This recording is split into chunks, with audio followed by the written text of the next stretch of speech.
On the morning of April 2nd, 2026, a San Antonio judge handed down two concurrent 50-year prison sentences to a man named Rene Joe Gonzalez. He was just 18 years old at the time, but he'd been 14 years old when he and a 15-year-old accomplice named Isaac Gonzalez fired more than 100 rounds into a home on Bald Mountain Drive in far west Bexar County in the middle of the night, killing a 25-year-old woman who'd been sitting at her computer doing late-night schoolwork.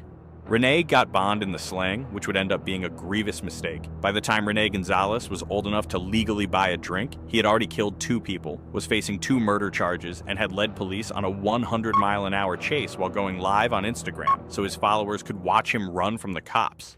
Even still, 4 years after the murders, at his sentencing, gang members in the courtroom flashed signs at the family of his victims from their seats. To people on the outside, this was a horrifying story of a teenage gangland killer with no remorse. But to members of San Antonio's underworld, a dark part of society defined by dime bags, cross-border cartels, and murder, it was another normal episode of life on the street. Novita Brazil was shot and killed while working on her computer. Another woman staying at a nearby Airbnb was also hit. Investigators say the shooters were targeting a home but shot at the wrong one.